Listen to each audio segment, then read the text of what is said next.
93.5 red FM पे New York radio festival 2015 का best innovation and best narration category में awarded show एक कहानी ऐसी भी सीजन 3 प्रवीण के साथ। मुंबई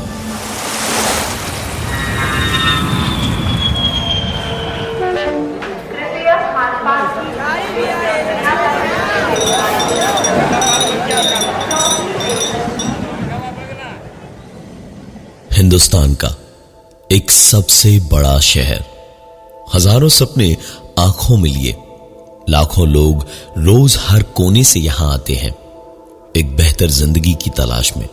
धवल की पिछली किताब बहुत हिट हुई थी। पैसों को सही जगह लगाकर मुंबई की एक बहुत ही लंबी बिल्डिंग में फ्लैट खरीदा उसने। अपनी बीवी पूर्वा और बेटी नैना को लेकर मुंबई पूरी तरह शिफ्ट हुआ तो पता चला कि बिल्डिंग की छत पर रात 11 बजे के बाद जाना मना है। धवल और पूर्वा का नया फ्लैट जिस बिल्डिंग में था, वहां की छत से शहर का नजारा कितना ही गजब होता, ये तो बस सोच सोच के ही पूर्वा पागल हुए जा रही थी। 2-3 दिन तो सब कुछ ठीक करने और घर को सजाने में निकल गए। आखिरकार वीकेंड आया। शनिवार की शाम को तीनों बाहर डिनर करके लौटे तो मौसम बहुत अच्छा हो गया था। ठंडी हवाएं थी और तकरीबन 11:30 बजे बारिश शुरू हुई। मुंबई की बारिश कितनी खूबसूरत होती है ये सभी जानते हैं, और बरसात में शहर का नजारा अपनी बिल्डिंग की छत से कैसा लगेगा, पूर्वा ये सोच सोच के ही खुशी से पागल हुए जा रही थी। नैना गहरी नींद में थी तो उसने धवल से ऊपर छत पर चलने को कहा।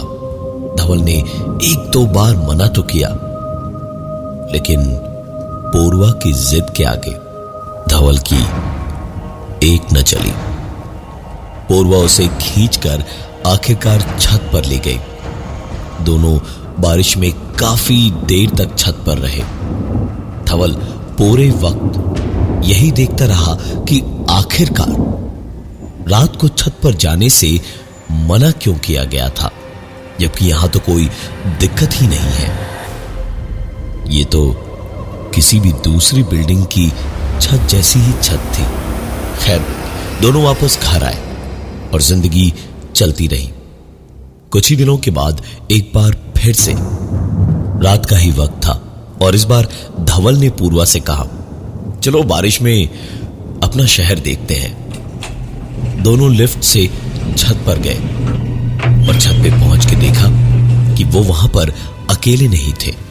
छत पर एक मियां बीवी पहले से थे, वहां बारिश का मजा लेते हुए।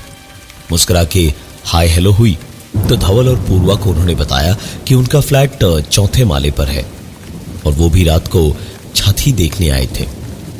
हंसी मजाक और इधर उधर की बातों में थोड़ा वक्त बीता। धवल और पूर्वा अपने फ्लोर पे उतरे तो उनको अपने घर कभी भी चाय पे आने का न्योता देके वो लोग नीचे अपने फ्लोर पर चले गए। अपना नाम उन्होंने पीयूष और मीनू बताया था। धवल और पूर्वा खुश थे कि चलो किसी से जान पहचान तो हुई। नहा धोकर पूर्वा सोने के लिए चली गई और धवल ने टाइपराइटर पर अपनी किताब के पन्ने टाइप करने शुरू किए ही थे जब अचानक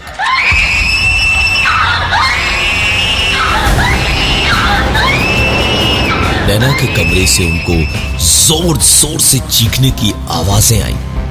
दोनों दौड़े दौड़े नैना के कमरे में पहुंचे तो देखा नैना अपने पलंग पर डरी कांपती हुई सी बैठी थी। आंखों में उसके आंसू थे और अचानक एक टक दरवाजे की ओर देखे जा रही थी। पूर्वा ने जोर से नैना को गले लगा लिया और कहा, घबरा मत, मैं हूं ना यहां, तू चिल्लाई क्यों? धवल ने भी नैना के सर पे हाथ फिराकर कहा, हाँ बेटा बताओ क्या हुआ, चिल्ला क्यों रही थी तुम? जवाब में नैना ने हाथ उठाकर दरवाजे की ओर उंगली से इशारा करते हुए बताया कि वहां उसने किसी को खड़े देखा था जो कि उससे कुछ कह रहा था, लेकिन समझ नहीं आ रहा था क्या।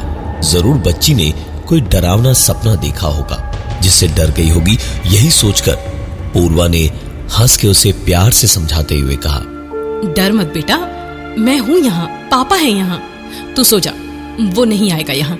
इस पर उस छोटी सी बच्ची ने कहा, हाँ माँ, वो इधर नहीं आएगा, वो आपके कमरे में चला गया है। ये सुनकर धवल ने हंसते हुए कहा, अच्छा किया जो वहां चला गया, मैं देख लूंगा उसे अब, ठीक है, तू सो जा। उसे सुला के धवल और पूर्वा अपने कमरे की ओर बढ़े तो दोनों को अपने कमरे के अंदर से आती एक आवाज साफ साफ सुनाई दी।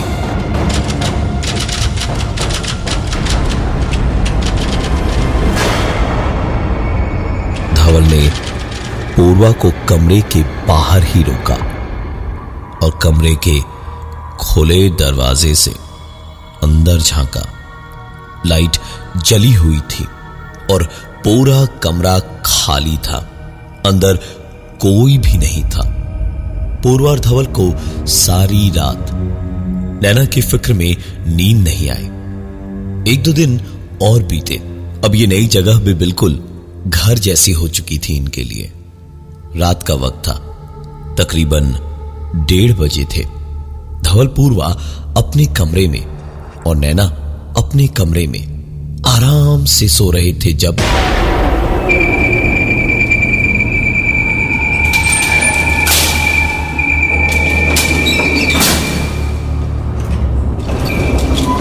धवल की नींद अपने घर के ठीक बाहर लिफ्ट के खुलते बंद होते दरवाजे की तेज आवाज से खुली। धवल उठकर सीधे बाहर ही गया और जाके देखा लिफ्ट उसकी ही फ्लोर पर रुकी हुई थी। अंदर कोई नहीं था, लेकिन उसका पंखा चल रहा था। उस पुराने स्टाइल की सर्विस लिफ्ट की खासियत थी कि उसमें कोई चढ़ के दरवाजा खींच के बंद करे तभी उसका पंखा चलता था, और जब उतरे तो 20 सेकंड में बंद हो जाता था। लेकिन यह पंखा अभी भी चल रहा था। धवल ने लिफ्ट का जालीदार दरवाजा खोला और पता नहीं क्या देखने की उम्मीद में अंदर जाके खड़ा हुआ।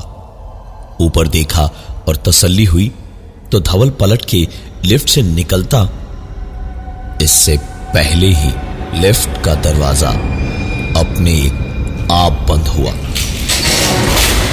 धवल आवाज लगाकर सिक्योरिटी या किसी को बुलाए इससे पहले ही उसके पीछे से किसी ने उसके मुंह को दबाकर बंद कर दिया। धवल की आवाज गले में ही दबके रह गई।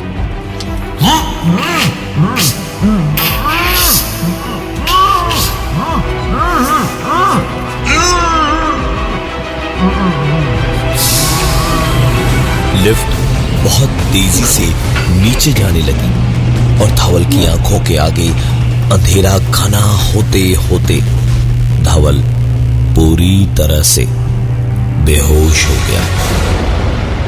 आंख जब खोली तो धवल को यकीन ही नहीं हुआ। वो अपने कमरे में अपने बिस्तर पर आराम से सोया हुआ था और पूर्वा बाहर किचन में रोज की तरह गुनगुनाती हुई नाश्ता बना रही थी। धवल तुरंत चिल्लाया, पूर्वा मैं वापस कैसे आया? कौन लाया मुझे? मैं तो बेहोश हो गया था लिफ्ट में। पूर्वा ने जब धवल का ये सवाल सुना तो किचन का सारा काम छोड़कर कमरे में गई और उसने धवल से कहा, धवल, काम करते करते पागल हो गए हो तुम। यहीं सोए थे रात को। जाओ, बहुत काम पड़ा है, नैना को स्कूल छोड़ के आओ। धवल ने भी सोचा कि क्या अजीब सपना था। बिल्कुल लगा जैसे सच ही था। नैना को नीचे स्कूल बस तक तो लिफ्ट में जाके छोड़ आया, लेकिन वापसी में पता नहीं क्यों लिफ्ट में चढ़ने की हिम्मत ही नहीं हुई। सीढ़ियों से ही वापस ऊपर चढ़ने लगा। 3rd से 4th फ्लोर पे जाने लगा तो धवल की आंखें हैरानी से चौड़ी होती चली गई। सामने ऊपर 4th फ्लोर से पीयूष और मीनू खून से सने कपड़ों में एक टक, नाक की सीध में बिना आंख की पुतलियां या हाथों को हिलाए सीढ़ियों से नीचे उतर रहे थे। धवल के करीब जब वो पहुंचे तो धवल ने कहा, अरे पीयूष मीनू, ये क्या हुआ? ये आपके कपड़ों में खून कैसे? सब ठीक तो है ना? उन दोनों ने जैसे ना ही धवल की बात सुनी और ना ही जैसे उसे देखा भी। धवल कुछ देर उन्हें बस देखता रह गया। वो उन्हें आवाजें तो देता, लेकिन वो रुके नहीं। धवल तुरंत उनके पीछे पीछे नीचे भागा और नीचे जाके देखा तो पीयूष और मीनू कहीं नहीं दिखे। धवल ने तुरंत सामने बैठे वॉचमैन से पूछा तो वॉचमैन ने बताया कि यहां से तो कोई भी नहीं गया। धवल ने 1-2 बार और पूछा, लेकिन वॉचमैन का जवाब ना ही था। धवल ने उस सिक्योरिटी गार्ड से सिक्योरिटी कैमरा की रिकॉर्डिंग निकलवा कर देखी तो धवल को खुद पे ही भरोसा नहीं हो रहा था। वीडियो फुटेज में धवल अकेला ही सीढ़ियां चढ़ता हुआ कुछ देखकर रुका और फिर हवा में किसी से बातें करने लगा और फिर किसी के पीछे पीछे नीचे भागा। लेकिन उसके अलावा उस वीडियो में और कोई नहीं था। इन सारी चीजों को देखने के बाद धवल तुरंत सिक्योरिटी गार्ड की ओर पलटा और उसने कहा, ये जो 4th फ्लोर पे पीयूष और मीनू रहते हैं, ये क्या करते हैं? क्या हिसाब है इनका? सिक्योरिटी गार्ड तो ऐसे धवल को देखने लगा जैसे पता नहीं उसने क्या सुन लिया, क्योंकि उसके मुताबिक पीयूष और मीनू 4th फ्लोर पे रहते थे और वहां से लड़कियों को खरीदते बेचते थे। धंधा ऐसा जिसमें पता नहीं कब कौन फंस जाए। बिल्डिंग की ही एक लड़की को जब धोखे से वो बेचने जा रहे थे तो लोगों ने उन्हें पकड़ के इतना मारा कि दोनों आज से 4 साल पहले मर गए थे। और आज तक जिसने भी उन दोनों को छत पे रात 11 बजे के बाद देखा भी है, उसके घर में किसी न किसी की मौत हुई है। ये सारी बातें सुनने के बाद धवल को एक पल चक्कर सा आ गया। आंखों के आगे अंधेरा छा गया और ऐसा लगा जैसे धड़कन रुक सी गई है। धवल की आंखों के सामने तुरंत पूर्वा और नैना का मुस्कुराता चेहरा आ गया। धवन वापस ऊपर अपने फ्लैट की ओर भागा और पहुंच के बस एक एक पल गिनने लगा। पूर्वा अपना काम करती रही और अपनी किताब का काम करते करते धवल लगातार पूर्वा पे नजर रखे हुए था। दोपहर हुई तो धवल नहाने गया और इतनी ही देर में नैना स्कूल से लौटी। सर पहुंचते पहुंचते धवल ने स्कूल बैग रखकर अंदर आती नैना को हाथ में चिप्स का पैकेट लिए हुए देखा तो पूछ ही लिया, ये कहां से मिला बेटा? नैना के जवाब ने धवल के नहाकर पानी पहुंच चुके सर को फिर से पसीने से भिगो दिया, क्योंकि नैना ने बताया कि उसे वो चिप्स का पैकेट 4th फ्लोर वाले पीयूष अंकल ने दिया है। धवल ने तुरंत पैकेट छीनकर बालकनी से नीचे फेंक दिया और नैना को डांट दिया कि किसी भी अजनबी से कुछ भी ना ले कभी। बेचारी बच्ची कुछ देर रोई और फिर सारी बातों को भूल गई। धवल भी अपने काम में लग गया। शाम को नैना के बिल्डिंग के बच्चों के साथ खेलने का टाइम हुआ तो उछलती कूदती हुई नैना अपने हाथों में कुछ छुपाए हुए जाने लगी। तो धवल ने रोककर पूछा कि उसने हाथों में क्या छुपाया हुआ था। तो नैना ने मुस्कुराते हुए हाथ आगे किए तो एक चिप्स का पैकेट था जो उसके 4th फ्लोर वाले पीयूष अंकल ने दिया था। और इतना कह के नैना खुले दरवाजे से बाहर भाग के लिफ्ट में घुस गई। धवल उसे रोक पाता इससे पहले ही धवल पूरी ताकत से दरवाजा खोलने की सिर्फ कोशिशें ही कर पाया, लेकिन दरवाजा नहीं खुला। धवल घर के अंदर से ही चिल्लाया, नैना रुक जाओ, नैना वापस आओ, नैना, नैना रुक जाओ, नैना वापस आओ, नैना। धवल रोता चीखता हुआ अपनी जाती हुई बेटी को रोक ही रहा था जब अचानक क्या हुआ पापा? धवल दौड़ कर गया और नैना को अपने सीने से चिपका के डरा डरा सा इधर उधर देखने लगा। पूर्वा भी चीख पुकार सुनकर किचन से बाहर आई। धवल एक बार नैना को देखता और एक बार इधर उधर देखता और फिर बड़े अजीब से पागलपन के साथ उसने पूर्वा से कहा, पूर्वा थोड़े जरूरत भर के कपड़े और सामान पैक कर लो, हम यहां नहीं रहेंगे, यहां से अभी निकलेंगे हम। नैना जरा सा आगे बढ़ी, धवल से कुछ कहने वाली थी वो, तभी धवल को सुनाई दी,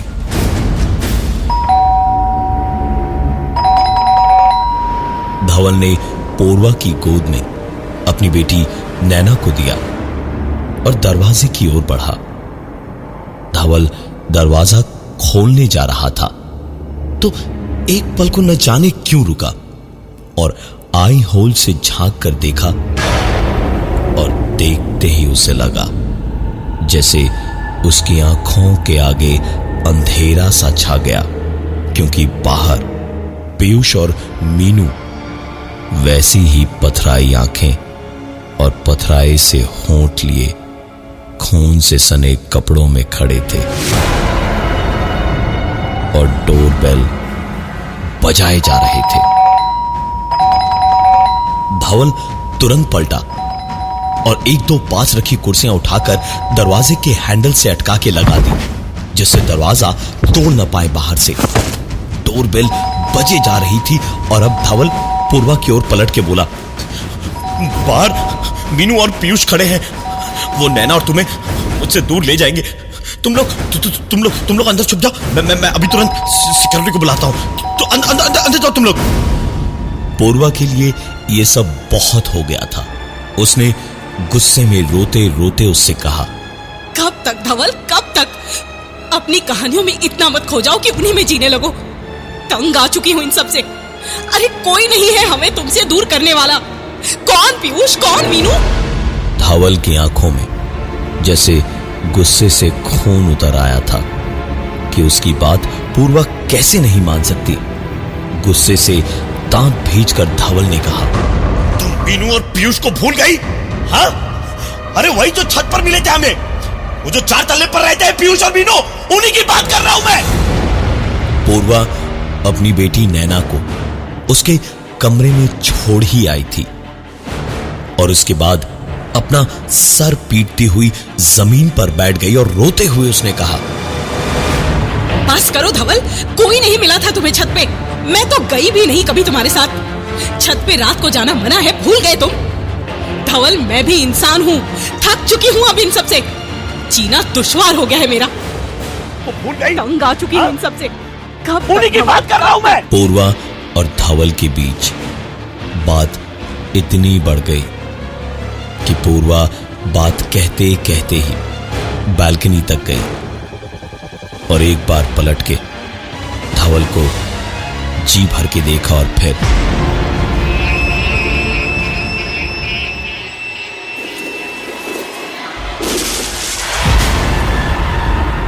दसवें माले की अपनी बालकनी से कूदकर पूर्वा ने अपनी जान दे दी।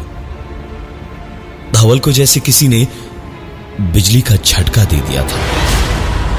वो धीमे कदमों से बालकनी तक गया और पता नहीं किस उम्मीद से नीचे झांक कर देखने लगा, लेकिन दिखाई उसे वही दिया जो सच था। पूर्वा की लाश खून में डूबी बिल्डिंग के नीचे पड़ी थी और चारों ओर से लोग उसे घेर कर खड़े थे। और ठीक उसी वक्त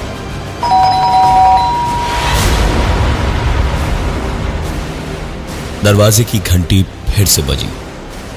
धवल ने तुरंत नैना के कमरे का दरवाजा बाहर से बंद किया और आई होल से झांका तो देखा दरवाजे पर इस वक्त पीयूष और मीनू पीछे खड़े थे और एक जख्मी पूर्वा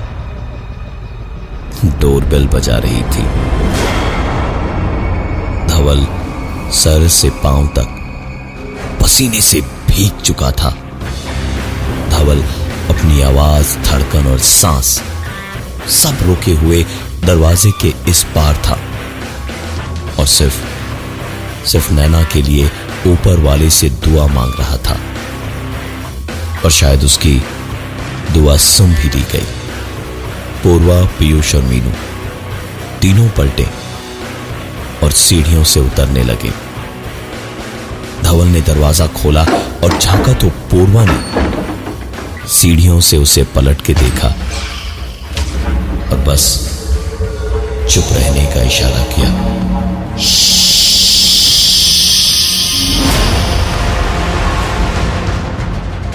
इतना कहते कहते पूर्वा पीयूष और मीनू के साथ सीढ़ियों से उतरते हुए नीचे चली गई। धवल ने वो घर सारे क्रियाकर्मों के बाद तुरंत खाली कर दिया। उस बिल्डिंग का चौथा और छठा माला आज भी सील किया हुआ है और चौकीदार सिर्फ एक ही बात कहता है, जिस किसी ने भी रात के 11 बजे के बाद पीयूष और मीनू को छत पर देखा है, उनके परिवार के किसी एक सदस्य की मौत जरूर हुई है। मैं हूं प्रवीण और ये थी आज की एक कहानी ऐसी भी। 93.5 रेड एफएम पे न्यूयॉर्क रेडियो फेस्टिवल 2015 का best innovation and best narration category में अवॉर्डेड शो एक कहानी ऐसी भी सीजन 3 प्रवीण के साथ।